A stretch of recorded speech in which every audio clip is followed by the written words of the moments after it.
Saray, we are recording, and we welcome you to your first official Mercaz Reads Israel Book Club meeting.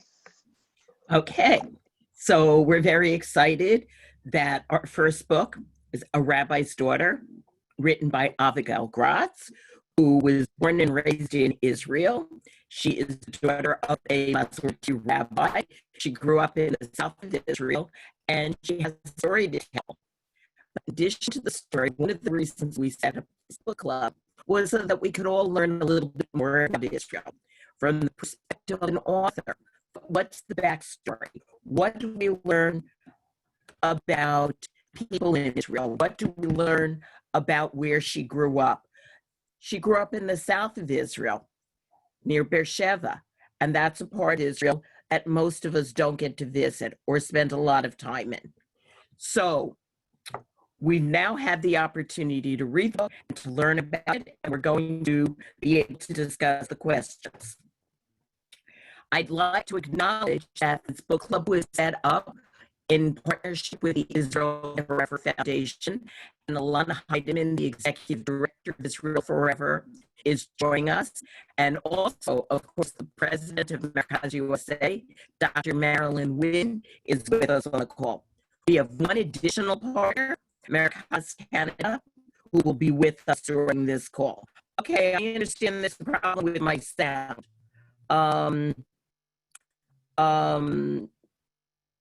Okay, is there a way I can fix this, Howie? My guess is it has to do with your internet connection, but the best advice I have is just to be as close to the mic as you can and to speak slowly and clearly, because it was okay before, so hopefully it will also clear up as it did during the last webinar. Okay, is it getting any better? That's much better right now, yes. Okay, I'm closer to the sound. There you go. Okay, so with that, I would like to introduce Abigail Gross, our author, and who some of you had the opportunity to meet on our pre-book read webinar, where it was just to meet the author, but this is a book discussion. So Abigail, let's begin with you. Okay. So hi, everyone. This is very exciting. I have never have I ever had a book club on one hand so big. On the second hand, I do not see most of the people. So it's very exciting, and thank you very much. It's I hope that since I sometimes teach meditation on the webinars and on Zoom, and everybody has their eyes shut, we will still feel the intimacy. I hope it will work also with this book club. So thank you for everyone and for the efforts. I want to start with a small piece from the book. It's kind of like a saying Shechianu in a way. Shechianu for this moment that is really very unique. I've never thought I will have this, be in this moment, and it's a moment to appreciate it. And I hope you all, wherever you are, appreciate just the moment that you are free to choose an activity, a book club activity that is very special these days. Not everybody is privileged to do that. So it's from the book, from page 112, if anyone is holding it or kindling it, but I will read it. It's very short. It goes like this. I wondered if the day would ever come when I actually chose to be here. She's talking about the synagogue. Wait, that is not what I wanted to read. Sorry. Oh, what a mistake. Okay, sorry about that. Well, when you say Shechianu, it's really about whatever is. So together with this mistake. Okay, so sorry. It's from page 150 from chapter 10. Someone is saying that there's a music that is loud. Not in my, no music. Okay. Okay, so we'll start again. So this is the small part. It goes, I looked around at the scenery of my life. The first thing I noticed was the pile of absolutely private diaries, which I hope would eventually get between cardboard covers and transformed into books that would sit on a shelf in the library. And one day, a little girl would wander in and read them all in one sitting. I was about to get up, in a silly gesture of protest against myself, ripped the diaries to shreds when I heard someone knocking softly at the door. Again, I felt like I had to hide something, like I had been playing with myself in a forbidden way. Maybe I was just surprised by the nearby knock. Usually people just called me from downstairs. So that's just an opening to kind of make a closure of really a dream coming true of having my first book out, and in both languages, my mother tongue and in Hebrew, which I wrote it in that case. So I wanted to just acknowledge that little part. And maybe we could go with the questions that we got and hear more comments and questions as it goes. I have some more readings, and let's see how it flows. Okay, so let's begin with one of the questions that came from one of our readers. So what has been the reaction to your book by Israelis not exposed to Masorti Judaism? Has it helped shift their views? Okay, so this is really interesting because in a way, as people maybe know, in Israel, if it's not the Reform Jews that are, everybody calls them the Reform, so the conservatives still, like I may think maybe in the United States, are kind of, people see them as being religious. Like as long as you're semi in the role of being observing Shabbat, not driving, keeping kosher, maintaining a more masorti, a more traditional way of life, you are considered to be religious. And that was my experience. That was my problem, you could say, as a young girl and a young adult, and also later on. But when the book came out, all the reviews, and it had a few, I went back these days to look at the reviews, it had almost 10 reviews. No one kind of caught it in a specific way. No one referred to it as being too special on one hand. On the other hand, one comment came from one reviewer, said, it's the same like a regular rabbi, only it's more fluid and more hard to explain, or something like that. I'm translating from the Hebrew. So people did not, still, I think, while reading the book, didn't get, I mean, it's not an article describing the conservative movement. And a lot of people also, reviewers, felt themselves in it being torn with their traditional home where they came from, and how their parents, if they had a mother that was more Orthodox and a father that's less so. So people saw themselves in it, in this need to define their Jewish identity. And they didn't really get into the specificality of that. And the fact, I think, that I also got the grant from the library shows that it wasn't like an issue in a way. So on one hand, unfortunately, but on the other hand, I think it's a sign of a normality. Hope that explains that. Yeah. Okay, did your experiences as, just a second. Did your experience as a Masorti teen while challenging open any hearts and minds to egalitarian Judaism? Yes, I think on the outside, maybe less so. But inwardly and towards growing up, definitely. For me, that was very challenging. Oh, someone is asking if there's a video of me. I'm all the way at the top. Right? Sorry, yeah, I guess you should have. So I'm all the way in the top, and I hope you hear me well. So the experience, it's funny, even the question defining me as a Masorti teen, I did not see that as for myself. I did not define myself as a Masorti teen. It was more challenging, again, I guess, than open my mind. But later on, it kind of like, something you invest in. It definitely, my being open-minded is definitely something that started from the conservative movement and still is today. Yeah.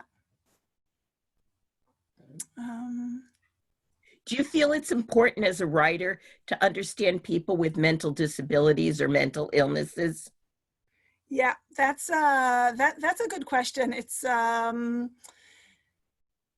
interesting.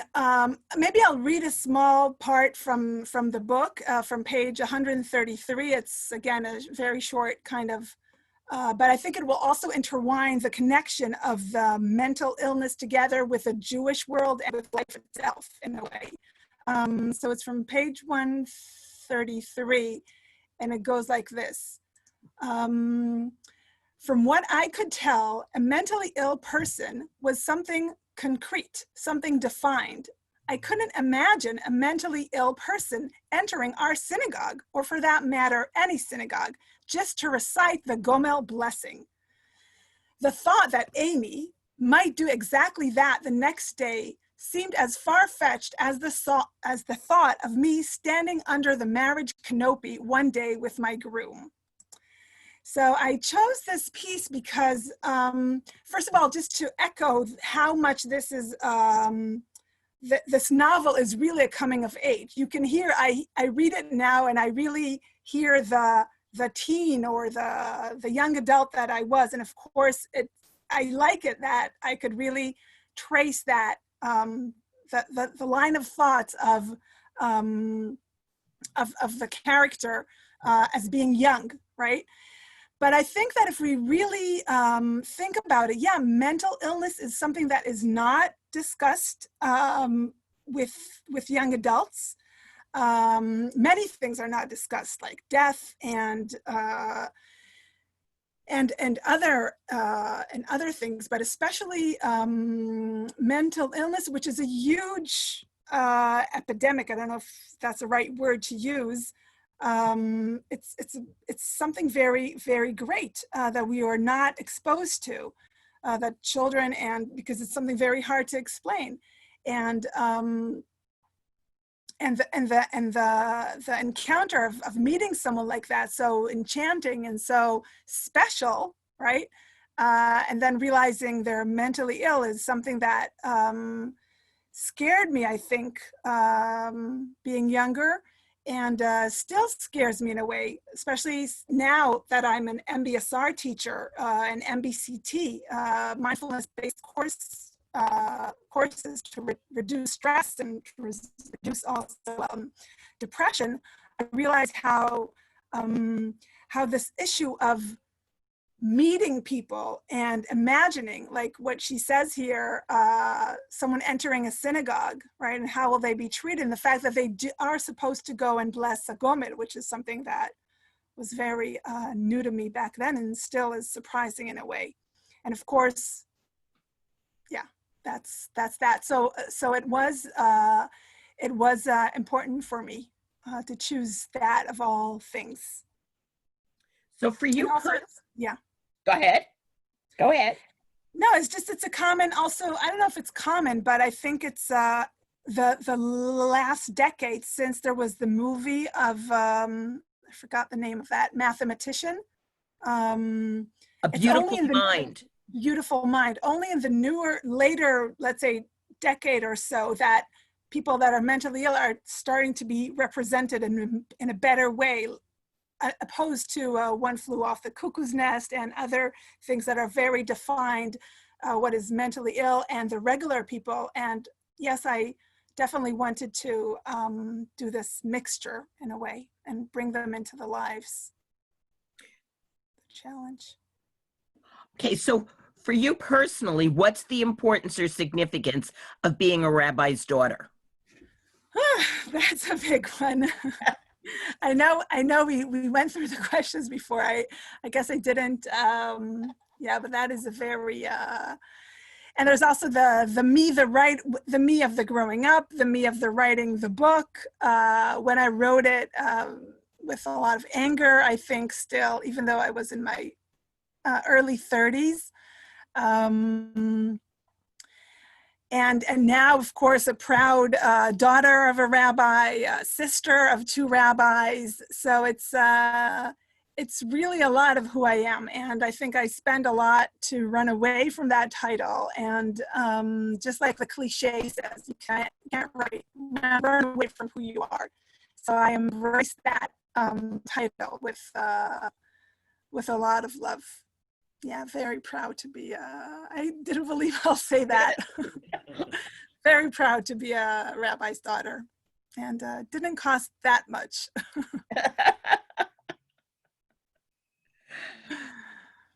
Okay. Yeah. It looks like there's a lot of questions also from the people already. Are you gathering them? Yes, and I think we should go to some of them. We do want to spend some time talking about the Israel issues, but let's take some of the questions that have come from people who have asked. Okay, so let's see what we've got here. Why did your Abba sense that Amy's presence, the problems, and why didn't you? And was that because of the age or because he was a rabbi and had more experience? Yeah, for sure. Both those reasons, and because of the fascination, right? Being also young and being fascinated, unfortunately, many times people that fascinate us or people that draw our attention are not good for us. Apropos being mental ill, or just, sometimes it could be the partners that we choose even for our lives. It's something seems so attractive and so, oh, this person will save me from who I am. And then you do not see that is your enemy in a way, or someone that is dangerous for you, that is not stable. And that's why I think being young, you're more drawn there to, you're more drawn to those edges, and only a grown-up, the grown-up in the room could see that something is wrong and kind of save you. But it's a very difficult, I think that as parents, also now that I'm a mother myself, you really see that the who the children connect to could make a huge impact on their lives. And it's something that you don't think of. Like in the early years, you're just worried, oh, the child will be okay to give him. But then you realize how the society we're in is such a huge influence, and it could go very, very wrong if someone could influence you that is not good for you. Not that I'm saying that that's the case in the story, in the novel, but it's, I think he and it has an echo that they always tried to tell her that maybe that her friends are not good enough, but never they really said, oh, you have to be who you are and be proud of being a Jewish and rabbi's daughter and so on. But when this woman came, and it was a serious hole that a pit that you can fall into, that is, then he had to stand up for his daughter. Of course, you didn't see it that way, but it's very, it's interesting. And also, just to mention, since I saw someone ask how old was I when I began the book, so I was 32. Now I'm going to be 45 in October, and I was 32 when I started to write the novel. I wrote it for a year in Mexico. I made myself a retreat, a writing retreat in a small town in Mexico. And I wrote it for a year, and then I finished it at Shavuot. So it was almost, so it was 10 months. And then it took a while until it was published in Hebrew first, of course. So I wanted to say that. So there's been a lot of interest in the way you wrote the book and that it's non-linear. And, was that because of experiences in life or the way people recall memories or some other issues? But it definitely bounces around between the beginning of the book as your Abba calls you to come home because your grandmother is dying and your memories of Amy and what happened. And at times it's actually, you have to think about, wait a second, where are we in the book? In which time frame? So could you talk about that a little bit? Yeah. First of all, on one hand, I regret that I was so, that I played so much with the times. And I think I mentioned it also last time. And almost every book club in Hebrew and in English, I kind of regret in a way that I didn't make it a bit more clear. I know it's a bit challenging. I know. It makes it a librarian books that many librarians like to recommend because it's like smart, you have to move between the times. So I do regret on one hand that I did it so challenging. But on the other hand, I think that, and I see that it's the same probably, Peter, the notion of our memories and of time itself is always going backwards and forwards, right? We really wanted, I wanted that. It also has to do with editing, I must say. When I started the book, the first draft was only when she was 18, only the time of Amy, the visitor, coming and what unfolded there. But as I was getting refusals from what's it called, publishers, refusals from publishers, I realized, and I consulted with a friend, and I realized I need to make it a bit richer because the coming of age novel wasn't sufficient. It wasn't rich enough in a way to be only 18. You always need that perspective. And I chose the perspective of a few years later when the grandmother dies in order to make that creation. So it also came from that, actually. And now I like it that it's a more challenging time. I mean, I'm sorry on one hand, like one of the reviews that I really liked, a very honest review that I got from that was published. She really said how, there's these books that after 100 pages, you're fighting with it and you're about to trash it and you're saying, okay, I'm not going to waste my time and read it. And she said, this is how I felt about this book. But something kept me going. And then after I passed the 100 pages, I felt, blah, blah, blah. And she says also that she's still not sure. She said that it's good for specific readers.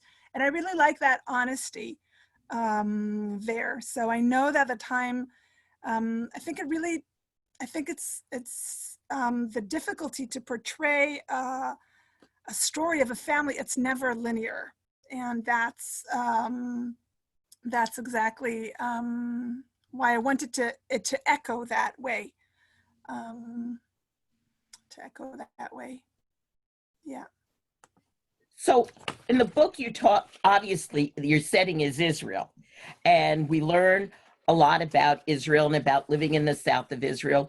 Truth be told, most of us who visit Israel, even those who visit on a regular basis, spend way more time in Jerusalem or in the Tel Aviv area. And if we want to visit Beersheba, there aren't such great hotels. It's not quite such an easy place. You go for a day. So we've learned a lot about what it was like to be there. And it's kind of a different place, that there aren't as many tourists and other people coming through there. So can you talk a little bit about that? And now that you live in Tel Aviv and the difference between places in Israel? Right. And also must say that things have changed in a way, even gradually, very slowly. But as you said about the hotels in Beersheba, so when I was little, so there was one hotel that now there's a mall on top of it. That's where my grandparents came to, where we had my brother's bar mitzvah. It was like this one small but decent hotel, which really looked like a motel. It was like low was very low, and it had a pool, I think. And now it's true that there's still not more than one hotel, but there are a lot of much more foreigners come because of the university. You do see a bigger diversity of foreigners that come to Beersheba. But yes, that Israel was very, very deserted, and the interests were outside of Beersheba. Beersheba, like many towns in Israel, are just a town with nothing much to write from it, but the majority of people live there. And I really wanted to bring that attitude out. Funnily enough, probably not saying that right, many of those towns have Masorti communities in them, like Modi'in, for example, which of course it's situated between Jerusalem and Tel Aviv. So maybe people come visit on their visits or have family in Modi'in, but there's a Reform shul there and a conservative one. And many of those periphery also have Masorti communities there, which is interesting. And I wanted to portray it and to give it space there. And apropos, I'm just seeing the last question that is posted about my parents making the decision to come to the South, which is, as I said, very different from the South now. There was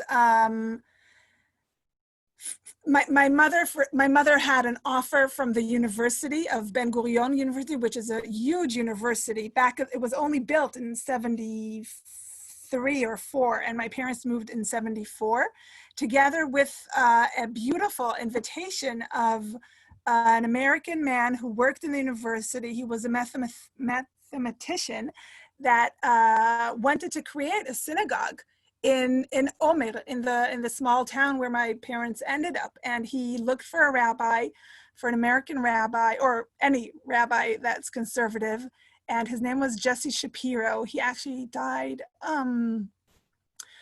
this month, not from corona, but in relatively good age of 90, Jesse Shapiro. Notice that I named the rabbi Jesse. That's to show how much I was connected to Jesse in a way. His grandson, by the way, is a conservative rabbi. And that's how they made it. They had an offer to come to create a synagogue, and it wasn't like people were looking for rabbis in 1974. And the offer from the Ben Gurion University, that's what made them go there. And yeah, there's a lot to say about the periphery in Israel in a whole. Like, for example, my sister is a rabbi in Nahariya, which is all the way up in the north, that also relatively has visitors that come. But it's so interesting to see how the Jewish world visitors come to the usual spots, like you mentioned, Saray, Jerusalem and Tel Aviv, and other tourist attractions, and the regular periphery of Israel is not visited, which is interesting, I think. So could you talk a bit about the Scouts? You talk about the Scouts and that Sophie being such an important part of your life. And then you talk about a summer at Girl Scout camp, which aside from not being co-ed, you know, that there's a difference between the scouting movements. And it's so interesting that we all know about the summer camp Mishlachat. Those of us who went to Jewish camps always looked for the Israelis, and they were always cool and fun to be with. It never entered my mind, I don't know about anybody else on this call, that the Girl Scouts are part of this program. Yeah. Mine didn't cross my mind either. Yes, I did not consider that. So, maybe I'll read that small part from the book. How are we with, maybe I'll read that small part from the book. It's in the beginning. Mm-hmm. Yeah. So it's relatively in the beginning. Well,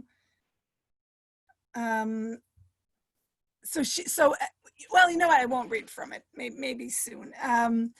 the Israeli Scouts is the biggest youth movement in Israel, and one of the reasons that is doing so well is that it's not affiliated politically. There's other big youth movements, but the Scouts, it's very important for them always to be not connected to any political party. It comes from the tradition of world all over the world. There's Scouts, but on the other hand, it has a very, when I was younger, I didn't detect it, but it has a military tone to it, you know, with the uniforms and with the marches and the right and wrong attitude that is that accompanies the world of military. And as the children, the youth is going in that direction, you know, going when you're 18 to the army, it's not surprising that the Scouts are doing so well, because it sets that tone. You see what I'm saying? And almost every place has a Scouts. That's like something that would be in every small town. Every big town even would have a few. Like in Tel Aviv, there's probably like 20 sections of Scouts. We also have the Tzofei Yam, which is people that do their scouting in the ocean in Tel Aviv and in other areas. It's really, it's part of an identity. Like there's millions of youth in that movement, and it's very Israeli oriented. Yeah, the Scouts is, you get a taste of it in those summer camps when the mishlachat, when they come, the people are chosen to come and to represent Israel in the summer camps. But it's very, very Israeli. Yeah, it's not only about like building things and things they do in the regular Scouts. All the activities are very social oriented and want people to be involved in the community. Like we used to go to demonstrations, but very parv demonstrations. It was never like right or left demonstrations. It was about things, for example, I remember we went with the Scouts to a petition against the Haredim, actually, against their attempt to pass a law. I don't remember what it was, but all their strength of the Haredi community. So the Scouts went to that, for example, which was maybe one of the more political events that they addressed. But it's definitely a part of whoever's in the Scouts. Is like it's a full-time job in a way. Now my brother Tzvika, his son is in 10th grade, and I see it all over again. He's in the Scouts, and he's a counselor, and he goes to the religious Scouts, because there's also the religious Scouts. It's a very interesting place to be, to have your identity connected to it. Yeah. So, Abigail, have you seen the last question here? No, the latest one. Yeah, I can't follow the questions. As to how long it takes for the story to become more engrossing. What finally accomplished that for me was wanting to find out 3 things that were only referred to periodically and obliquely that piqued my interest and impelled the story forward. 1, the story and details of Nirit's death. 2, what exactly happened with Binyamin. And 3, the nature of Amy's illness. Did you deliberately delay these points? And if so, why delay them so much? Okay, that's a very good reading of a few anchors in the book. Yes, I definitely wanted to delay them. I had my Chaim Be'er, who's an author, always used to give an example. When you have a few plots in a novel, what you have to do is kind of intertwine them like you braid a challah. It's a beautiful image. You have to find your anchors, your pillars. It could be 3 or more, right? And then you weave them in like you braid a challah. And then after you have that, then you bring the goodies, the raisins or the sumsum. How do you say sumsum? Sesame. Sesame, thank you. And the sesame over, so you add more garments kind of for your challah, which is a beautiful metaphor, and I followed that. If I delayed it a bit too much, that's how it happened. It wasn't, they were all solved in a way, and of course, it's true that not the nature of Amy's illness, but the issue with the mother and discovering the story with the grandmother and the mother is that I could say maybe is a bit too much towards the end, because then you don't get to rest in a way. But I guess maybe it portrays the person that I am, preferring to delay the conflict all the way towards the end. So I am sorry if it was not what was expected, but that's how it happened. So, okay, so there are two big themes in the book, which maybe we should talk a little bit about. One is the open house, the hospitality, the notion that this woman just shows up and expects you to take her in. And of course you do. And, and that does happen to rabbis, although I would have to say somebody coming with a suitcase and saying, put me up for a couple days is even more than rabbinic families get in the United States. But can you talk about hospitality and what impact the rabbinic hospitality had on your life growing up? Yeah. Yeah, I'm often asked about that, but I think in Israel less so. It's a question that Americans will more ask, even though that they are many times the visitors. But in my feeling, it was like all the time. We had like this so-and-so, especially, and I know before I could go to continue to my, it's also a matter of where you're located, right? Where you're located. Since we were in Omer, and my father was pretty famous in the conservative world, like how he, and the synagogue that he did, which was very strong. And so everybody knew, right? Everybody knew that we're there. So if anyone, like people that went to Arad, for example, I think there are programs that send young children to Arad, or if people are passing on the way to Eilat, yeah, or anything that's close to Beersheba, we got the call, and usually it was the call or maybe a poster or something, and that happened all the time. Some of those people maybe were also relatives, but my notion was that it was an ongoing basis of people that came through. Some of them I continued to be what's it called, a pen pal with. People that came over, and then I continued to be like a pen pal. My parents, I think, always saw that it's a good opportunity for the English, to practice English with the guests. And it was just a matter of maybe my parents are, but it was my feeling that it happened all the time. And yes, sometimes really coming unannounced with his suitcase. I must say that when my father was an interim rabbi in Park Avenue Synagogue, of course the location got hotter, but then all the Israelis came over. My parents hosted when he was an interim rabbi for a year in Park Avenue Synagogue. Like even my boss, then I worked at Bina, the Jewish secular yeshiva.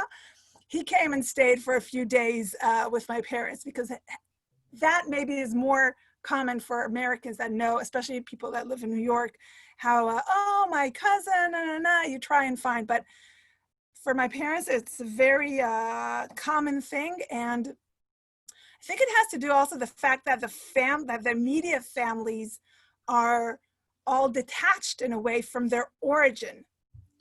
Since most of my parents' friends were people that made Aliyah, they all had it's not that they all had grandparents around and siblings around. So we were like a family that are not real family, and then everybody hosts the visitors. So I think it wasn't only our family, probably as the rabbi's house, we probably had more than usual, but it's a very common trait, I feel, that was part of the house. And evidently I chose that to be besides, it's a very good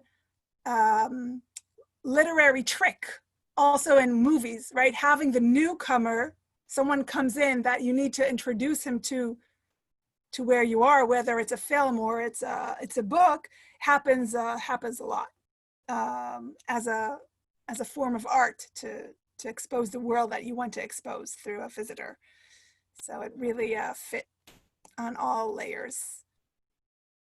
Okay. And now let's talk about the grandmother.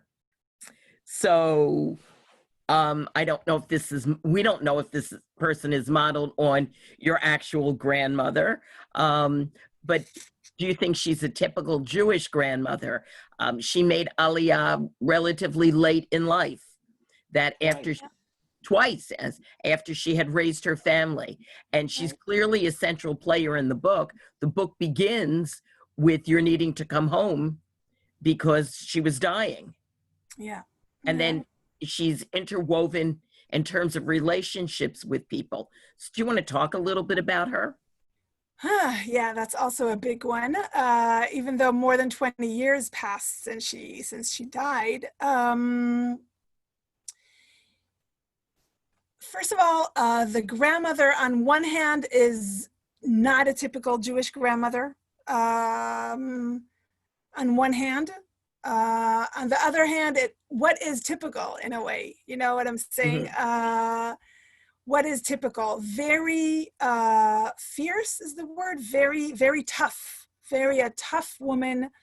I think that many grandmothers of her times maybe were softer in a way. I think that what portrays her, and I think I discovered it more through writing the book and trying to portray the real grandmother that I had, but also to try and create a newer kind of character, was really understanding her her scars.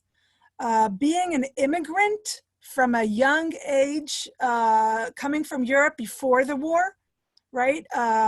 Coming before the war and having to grow up in the midst of having the war. She had siblings that were left in Hungary, and this notion of not being home, you know, really at home, I think was something that really toughened her up and made her very, very, very tough, very street smart. And it's probably typical to other Jewish grandmothers, but maybe they hid it more, maybe by cooking and being more soft. But she, the real grandmother that I had, and also I think the grandmother that she was very out there, very brave. And the street smartness that she had from being an immigrant, it was always trying to find a home. And apropos making Aliyah, so the first time she was, I don't know, I didn't live then, but she was dragged supposedly by my Zionist grandfather. And then making her decision, no, this is not my home, and returning to the States, and then realizing she needs to settle somewhere, and then coming to Israel, but then always missing New York and missing the States. It's also something very Jewish, right? We have the phrase from Yehuda Halevi, "Anochi b'mizrach לא, להפך, אנוכי במערב ולבי וסוף המזרח." I'm in the West, but my heart is in Jerusalem. And I think that's something that portrays her and other Jewish grandmothers or people of not always being at home. It's something that I think other countries or have, but I think it's something very to the point of being Jewish, right? Our whole, it's a mystery, right? To pray for Jerusalem, and I wanted to touch that through her character that is hard to please, but has its reasons, right? And I think that if we go into the depth of this is what I wanted to read.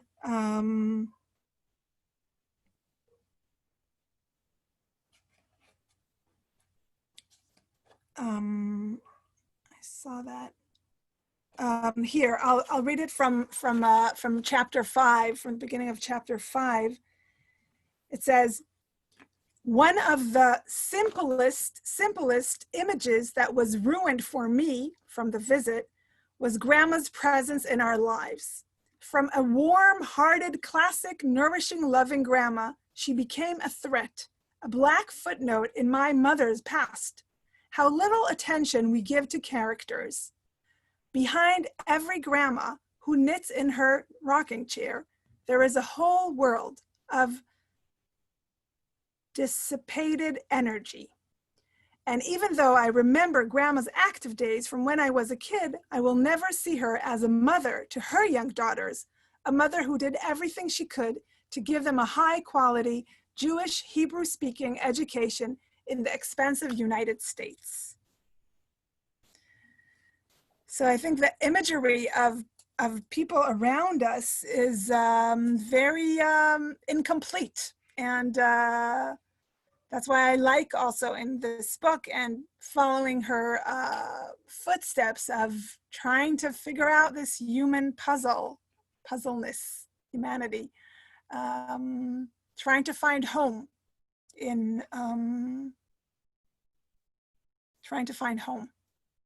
in wherever you go, there you are. So this was your first novel, right?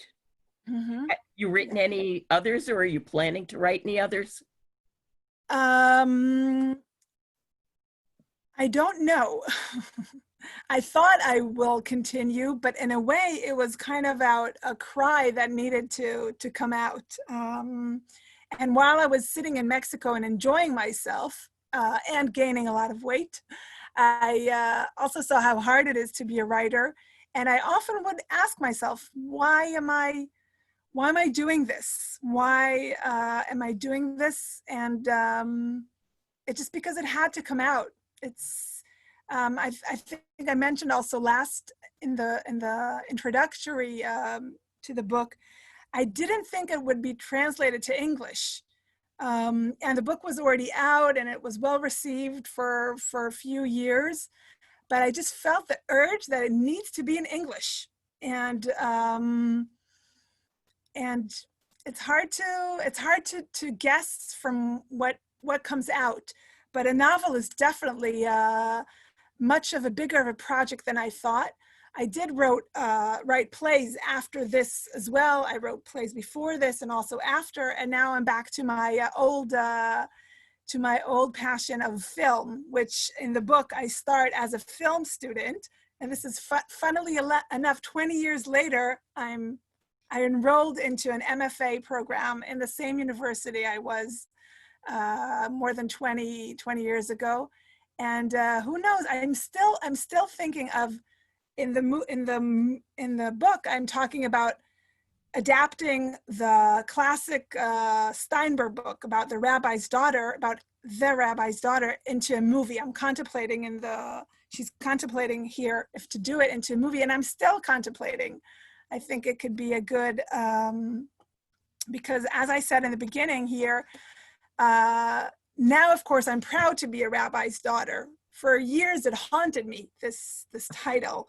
And now being more affectionate to the title and being more with acceptance to this title, I'm thinking maybe I can retell this story in a more compassionate way. To the classic rabbi's daughters that also suffered from the title, and obviously more than I did. I have two questions based on what you just said. One is that you thought that the book needed to be translated into English, which is really interesting because you obviously wrote it for an Israeli audience.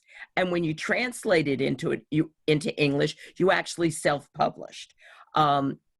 So what was the message you were trying to deliver to Americans by translating it? That now you were going outside of Israelis. What was the message you thought the book would convey to us? What's the takeaway you wanted us to? Yeah, that's a good question. I think maybe I felt that on one hand, that I wasn't understood in a way, even though the book was received well and people liked it and so on. But as I said, it became like a librarian pick. It was like too sophisticated with all the quotes from the Bible and so on. And in a way, I felt still not understood. And then I realized that this book really belongs to, that there's more of me in the United States. There are more daughters of conservative or reform rabbis than in Israel, right? Much more. And the whole experience of moving in from America to Israel and all these things that people commented here and also in previously, that people know it, right? People know this flying and coming and going and the aliyah and going back. It's for the American crowds, right? It's for Jewish American, that this is really my community in a way, which is really interesting. And I felt that the message in a way that I wanted to give is zoom in, right before the zoom in into those people that we think that should be something else. That this portrait of being a rabbi's daughter and putting all the baggage on what should be and shouldn't be is too strong to carry, and kind of trying to open people's hearts to, and to be more compassionate to it doesn't have to be the rabbi, it could be the cantor and all the people that hold positions in synagogues that are supposed to be something, and cutting them some slack, kind of in the same way of penetrating into the world of the grandma and seeing how it unfolds much more, and the mother, and everybody has a story. I felt that the Americans, for my community, that the home of this book should be in a big book, beautiful book club like this, that people are getting it more, which has really surprised me and still surprises me. Yeah. So we have 3 more questions and we don't have a lot of time. Okay. But I think one of them we want to talk about is that the novel is a story within a story, that Elisheva is looking for material for the movie. So right. Did she find it? Is there enough material in the book? There's too much. Right. There's too much. And by the way, the book in Hebrew is much bigger. I edited, since I was self-publisher, I decided I will cut a lot of mostly of the midrashim. There were more. If you think there's a lot of midrashim and quotations from the Bible and so on, and from the Book of Prayers, so I had much more in Hebrew, and I wanted to thin it up. I wanted it to be less heavy. I had the perspective of already 3 years that the book was out, and I decided to cut off. And after it was translated, even I gave it to translation, and I realized it's just too much. So apropos your question, if there's material, there's too much. One of the comments I got that I related to in a review, that it should have had a little better editing, and I agreed with that in the Hebrew version, and I took it to myself to do it for the English. Yeah. Okay, so yeah. There's a question from one of our participants who says, I really relate to your legacy of 3 generations of strong women. Do you feel, as I do also, about my strong, quiet father, that somehow these men gave more to us behind the scenes than we ever even realized, such as that the Elisheva each of us admire also taught us more by actual portrayal, which bless all of our children. As a granddaughter of a legacy of wealth of life knowledge for your daily and ever future life thrive, seems a treasured gift from Elisheva. How do you think about this and about blessing her by living a good future life? Be encouraged by, I have to read the rest. Your plans for film and more good future composition. Yeah. Yeah. So do you want to comment on that? Yeah, that's beautiful. Yeah, the whole issue of the influence of our parents on us, right? Well, Freud before us made his living from his theories about the influence of parents. And yeah, it's very interesting. On one hand, the book is titled "The Rabbi's Daughter," and the father figure that is like, no one asks you, so how is it to grow up as your mother's daughter, right? It's interesting, right? And it's interesting. The review that I liked most, that was in a big newspaper in Israel, titled the criticism. He called it "When the Rabbi's Daughter Needs a Mother." That's how he titled it. And he really portrayed, exactly like Ariel commented, on the generations of the legacy of the mothers, of the 4 strong mothers that there are in the book: the grandmother, the mother, the visitor, and I guess maybe the narrator, I guess he referred, I don't remember.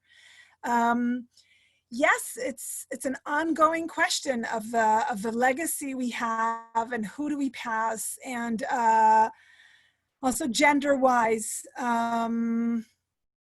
It's very interesting. I can't, there's so much more to say, but we don't have the time, but it's a choice also. Yeah.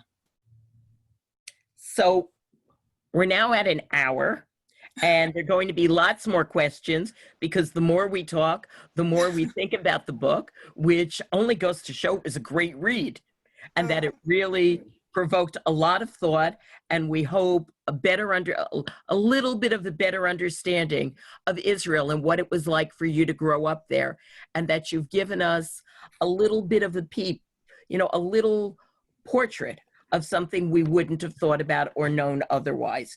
And for that, we are very, very grateful.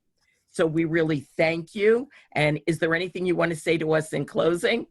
And we thank parents for being on the call. Right. Yeah, I thank you. I think I saw something that